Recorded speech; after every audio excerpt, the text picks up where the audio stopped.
Hola, ¿qué onda? ¿Cómo están? ¿Bien? Yo aquí practicando un rato. Saben, a lo mejor es un poco pronto para hablar de este tema,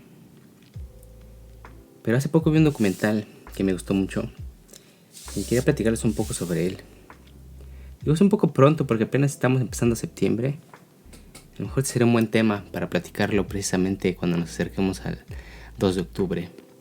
En México tenemos un dicho que es 2 de octubre no se olvida, que hace referencia a la matanza de los estudiantes en la Plaza de las Tres Culturas en Tlatelolco a manos del gobierno, a manos del ejército, claro, bajo órdenes del gobierno. Este episodio que ocurrió en México, digamos que es parte de un movimiento, yo creo, a nivel mundial, de principalmente personas jóvenes, principalmente estudiantes, que digamos que buscaban un cambio radical en la sociedad. Forma parte de una serie de movimientos sociales, de movimientos estudiantiles, que pues sí, yo creo que se inició en Europa con esto que se conoce como la Primavera de Praga. En Estados Unidos están los antecedentes del Civil Rights Movement. Y bueno, en el caso de México, pues hay otros, digamos, episodios anteriores a esta manifestación del 2 de octubre que culminó en la matanza de Tlatelolco. Pero lo que les quería platicar precisamente es de lo que trata ese documental. Es de precisamente este tipo de movimientos estudiantiles que ocurrieron en Japón a finales de la década de los 60 y que involucra, claro, yo creo que es la principal razón por la que estoy hablando de ese documental, involucra a uno de mis escritores favoritos japoneses, Yukio Mishima.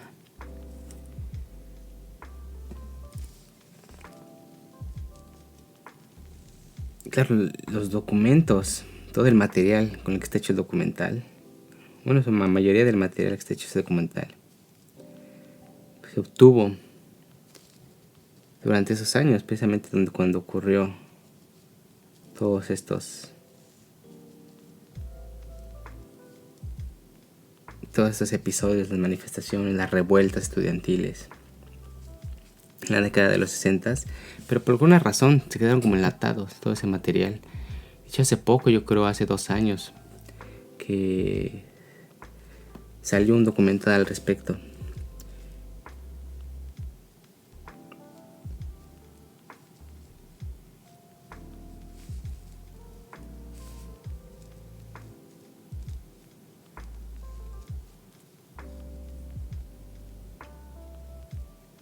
Este documental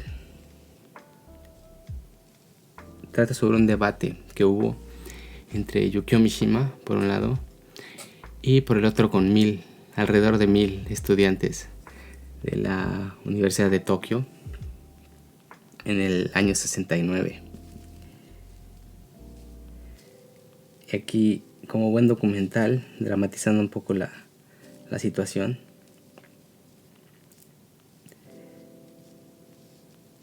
el nombre de este documental, bueno, claro, japonés sería algo así como Mishima Yukio vs Todai Senkyoto, que es Mishima Yukio contra la Asociación Estudiantil de la Universidad de Tokio. Aunque en inglés lo tradujeron como Mishima Last Debate. En este caso aborda precisamente ese episodio en el 69 de la Asociación Estudiantil de la Universidad de Tokio invitó a debatir, principalmente sobre temas políticos, a Yukio Mishima. Aquí lo interesante, el antecedente principal, digamos, de por qué hubo tanto revuelo, por qué los medios cubrieron este debate de manera tan de cerca y la difusión que se le dio, digamos, hasta, hace poco que salió este documental, es, digamos, que Mishima estaba en el espectro totalmente opuesto, políticamente hablando, con los estudiantes del movimiento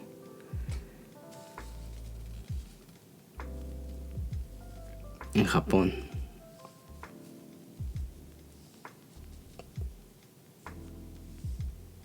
Como buena asociación de estudiantes, pues tenían una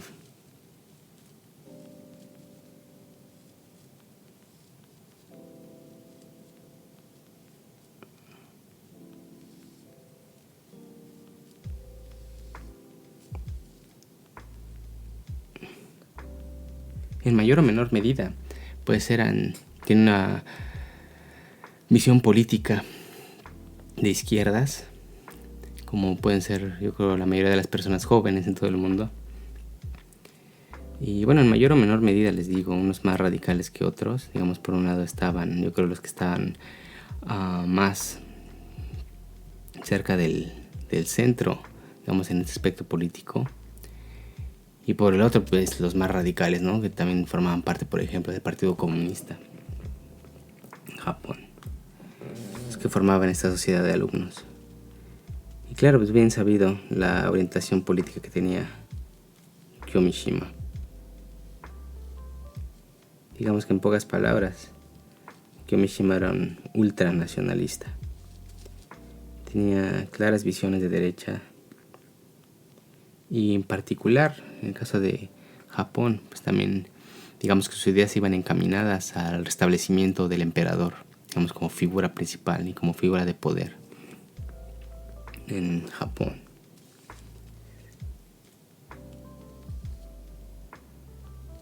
Entonces, si este antecedente o este hecho de la diferencia tan grande entre los dos extremos de este debate, vemos qué es lo que hicieron tan interesante este documental. Digo, este documental se filmó en el 69.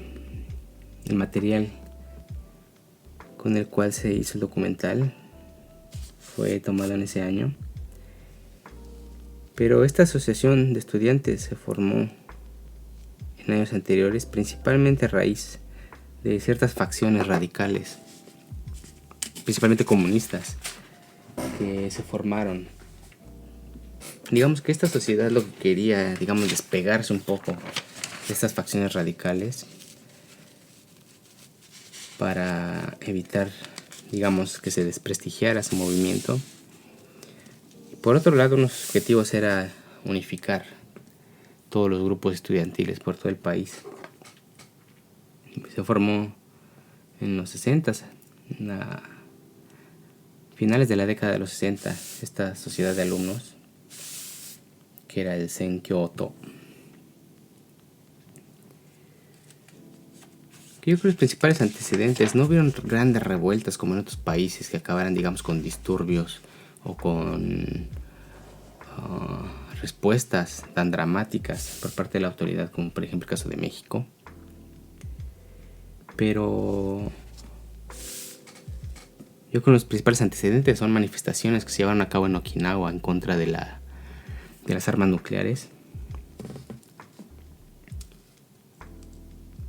Y otro episodio que pueden encontrar los videos, las imágenes en internet,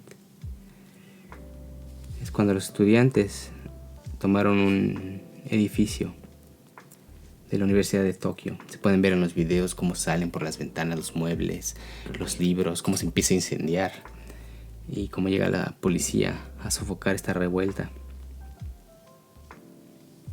Aquí lo que me llama mucho la atención de estos videos, de estas manifestaciones, es la gran diferencia entre cómo actuó la policía en un caso como por ejemplo el de México en contraposición con el de Japón. Después de que Japón perdió la guerra en los 40, la Segunda Guerra Mundial, digamos, de las condiciones en la rendición es que Japón no puede tener ejército. Dicho, hasta la fecha no tiene ejército. Lo más parecido es algo que se llama las fuerzas de autodefensa, que sí tienen acceso a armas de fuego, pero digamos que no tienen la capacidad como la puede tener un ejército.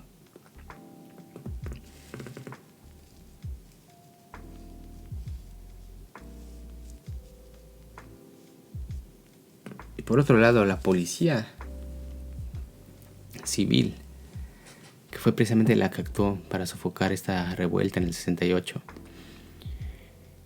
No puede portar armas de fuego. Entonces imagínense, o sea, si tú pones por un lado lo que ocurrió en Tlatelolco, en México, con cómo se sofocó esta revuelta en el 68 en la Universidad de Tokio, o sea, hasta irrisorio. Puede parecer incluso ridículo hacer una comparación. O sea, la policía sofocando a la manifestación con palos, literalmente palos de madera. Y bueno, cuando se empezó a incendiar el edificio, pues ya trajeron mangueras. También con gases lacrimógenos. Pero bueno, o sea, nada que ver con, digamos, armas de uso exclusivo del ejército. Pero bueno, con este antecedente se organizó el debate entre Mishima y esta asociación de estudiantes en la Universidad de Tokio. Aquí lo que me interesó mucho de esta primera parte del documental es la calma con que se para Mishima enfrente, les digo, de más de 1000 estudiantes en el auditorio donde se llevó a cabo el debate. O sea, claramente todos estos estudiantes que eran abiertamente de izquierda, les digo, en mayor o menor medida, veían como tal, como un enemigo a Mishima, ¿no? Un ultranacionalista. O sea que digamos que en las cuestiones por lo menos políticas pues tenían ideas totalmente contrarias.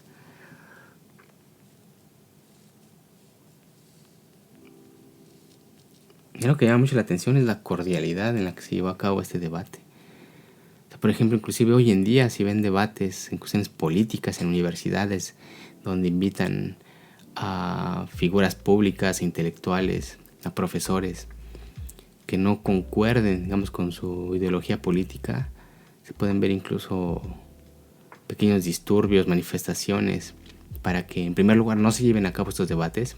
Por ejemplo, a veces invitan a figuras de derecha a debatir a universidades y los mismos estudiantes se manifiestan para que estos debates no se lleven a cabo, digamos, para prohibir hablar a estas personas de manera pública. Les digo, en ese caso, en el 69, cuando se llevó a cabo este debate, algo que llama la atención es la cordialidad, por lo menos aparente, con la que se lleva a cabo la asamblea.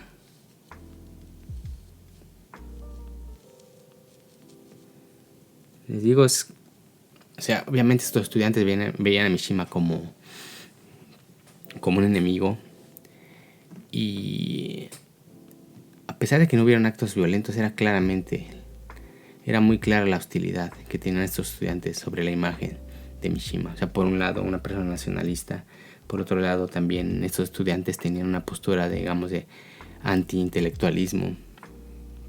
Estaban en contra de muchas figuras públicas, muchos intelectuales, de profesores, inclusive dentro de la misma universidad.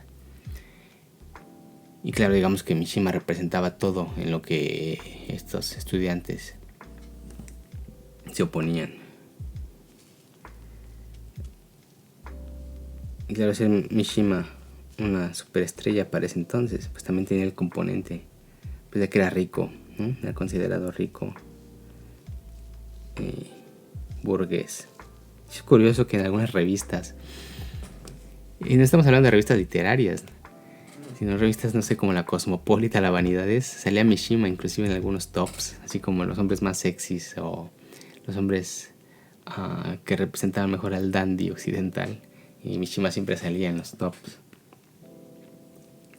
o inclusive encabezando ese tipo de listas, ¿no? Entonces ya se imaginarán, para un estudiante joven de izquierdas, universitario, mezclado en estos movimientos,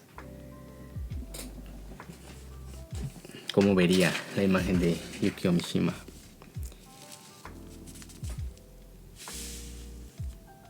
Digo, desde el inicio del documental muestran esta hostilidad que presentaban los estudiantes cuando Mishima llega al auditorio, o sea, estaba lleno de todos esperando a que llegara el gran escritor. Y en los pasillos, a las afueras del auditorio, dentro del auditorio se podían ver que estaban pintados con aerosol, digamos, palabras en contra de Mishima. Habían pegado carteles en los cuales se hacían caricaturas de él, diciéndole que era una especie de gorila anacrónico, ya que, por ejemplo, otra de las características de Mishima es que hacía fisicoculturismo, practicaba artes marciales, entonces era prácticamente un atleta. Y luego ridiculizaban llamándole así un gorila anacrónico. Y una de las, digamos, sentencias que estaban pintadas ahí en la pared de este auditorio decía que una de sus intenciones de por qué habían llamado a Mishima a debatir era que pensaban humillarlo y hacer con esta humillación pública que cometiera suicidio. Vemos que, claro, esto probablemente ha sido escrito por estas personas más radicales de este movimiento, pero así se pueden dar una idea de la atmósfera tan tensa que se debe haber vivido en ese auditorio.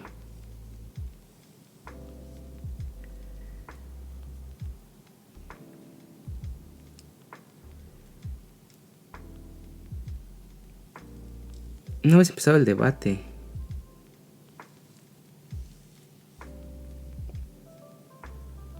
algo que, a pesar de que les digo políticamente están en extremos totalmente diferentes, algo que hizo que desde el principio, digamos, que si no pudiera convencer a nadie de sus ideas, por lo menos a mi parecer hizo que se ganara el respeto de los estudiantes, fue que desde un inicio Mishima abiertamente declaró sus intenciones.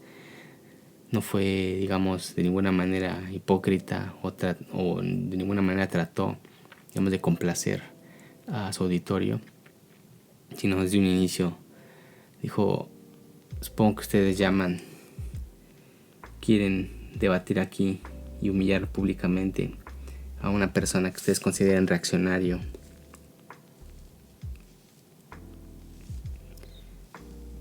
Y si es así, es hicieron una buena elección, porque yo soy una persona muy reaccionaria. O sea, desde un inicio él, digamos que se abrió y puso sus cartas con respecto a sus intenciones, con respecto a sus ideas.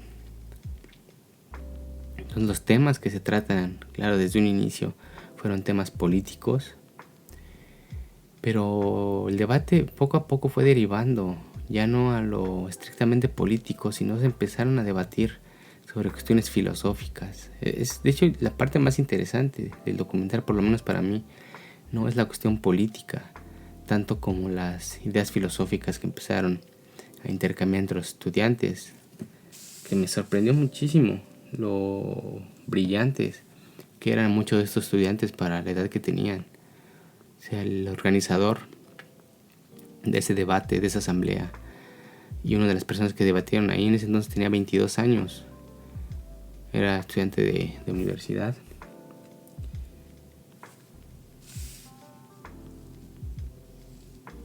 Realmente eran jóvenes muy inteligentes.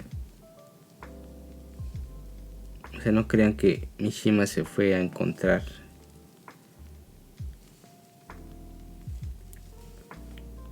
con estos jóvenes que luego vemos en los videos de YouTube de universitarios gritando o llorando o, digamos, despotricando contra la persona que está debatiendo, sino que eran jóvenes realmente inteligentes. Y claro, por el otro lado estaba Mishima. Entonces imagínense la calidad del debate que se llevó a cabo ese año. Y digo, más que lo político, las discusiones filosóficas sobre la naturaleza, sobre las cosas en contraposición del humano,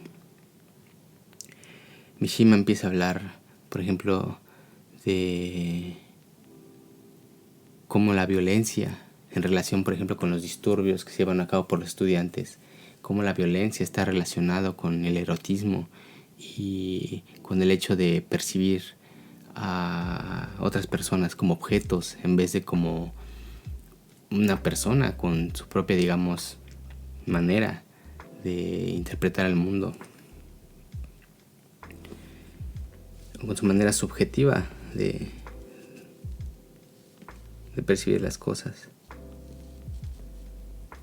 Después empezó a derivar una cuestión ya muy rara, digamos, cuestiones filosóficas ya que no logré entender del todo.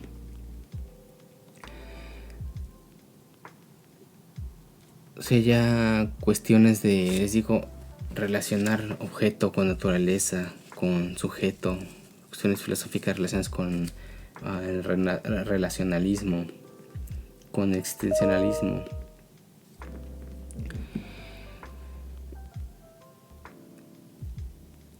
Sí, o sea, ya eran cuestiones que he escuchado, digamos, de manera tangencial, pero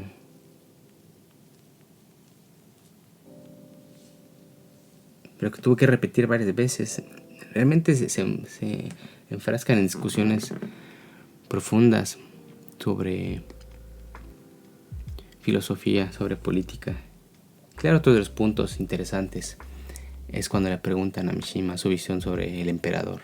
Claro, tarde o temprano tenían que llegar a esa, digamos, pregunta crucial, que también es pues parte principal de los temas que trata Mishima en sus obras. Cuando hicieron esta pregunta, Mishima dice algo que hizo reír a todos, pero que él se lo tomaba muy en serio.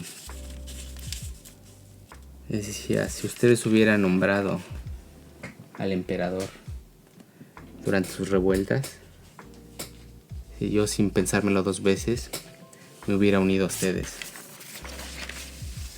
si hubieran invocado, digamos, el nombre del emperador como una causa de sus revueltas. Digamos que la visión que tenía de Mishima sobre el emperador, claro, no era sobre, digamos, la imagen de una persona, o sea, digamos, la persona que encarnaba al emperador, sino al emperador como la idea de nación, como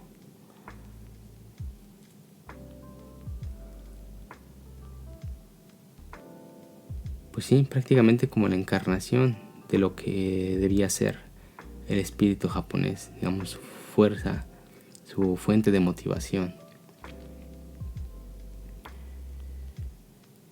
Claro, más que una persona en concreto, una persona física, por así decirlo.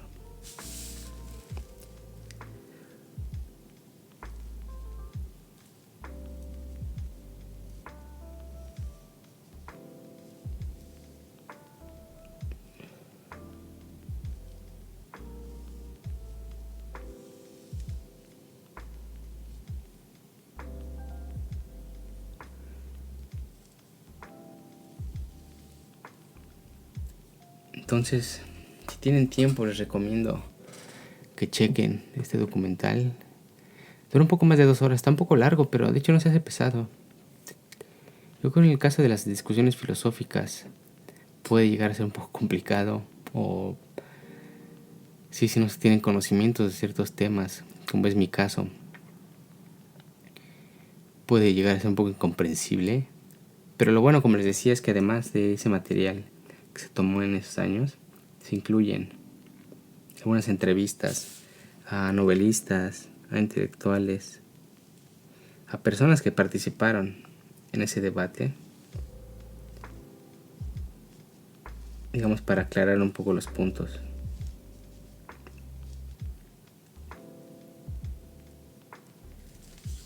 El único problema, a pesar de que les estoy haciendo esta recomendación, es que tal vez es un poco difícil encontrarlo.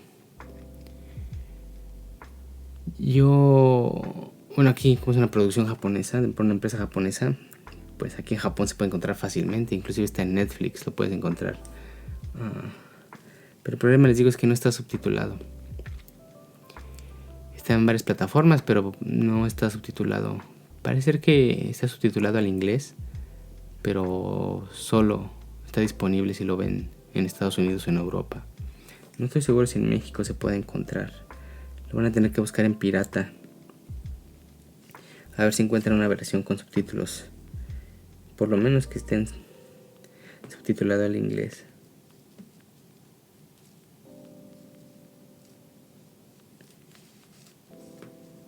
Pero digo, hacer Mishima uno de mis escritores favoritos. La verdad es que me agradó mucho el hecho de que además de poder leerlo en sus novelas, donde claro, en mayor o menor medida están incluidas todas estas ideas, toda esta visión del mundo que tiene en diversos aspectos. Claro, no están expuestas, digamos, tan explícitamente, tan claramente como en el documental, pero digamos que entre líneas se puede encontrar todo lo que expresó en ese debate en el 69. Y bueno, claro, escucharlo hablar también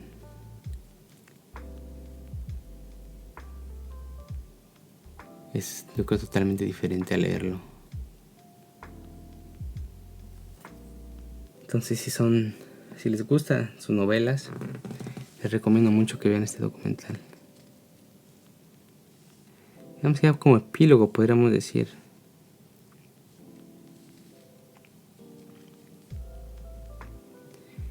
que Mishima se suicidaría un año después de ese debate que tuvo con los estudiantes de la Universidad de Tokio, y en los cuales en su discurso antes de cometer suicidio, de hecho, expuso muchas de sus ideas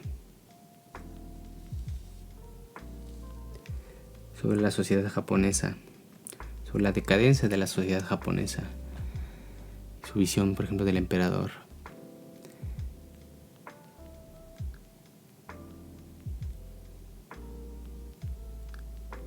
Sí, era un personaje,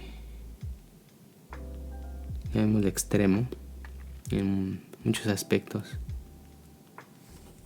Pero bueno, al fin y al cabo, una persona y un novelista que comulgues o no con sus ideas, creo que es obligatorio leer para cualquiera que quiera comprender un poco sobre la historia de Japón. Pero bueno, a ver si lo encuentran, me dicen qué onda, si pueden encontrarlo, si encuentran con subtítulos, me lo pasan porque hubieron algunas cosas que no entendí claramente. ¿Sale? Pues si no, pues tendrán que aprender japonés para chutárselo en su idioma original. Pero bueno, ahí, si lo ven, ahí luego me platican qué onda con respecto a lo que piensan sobre Mishima.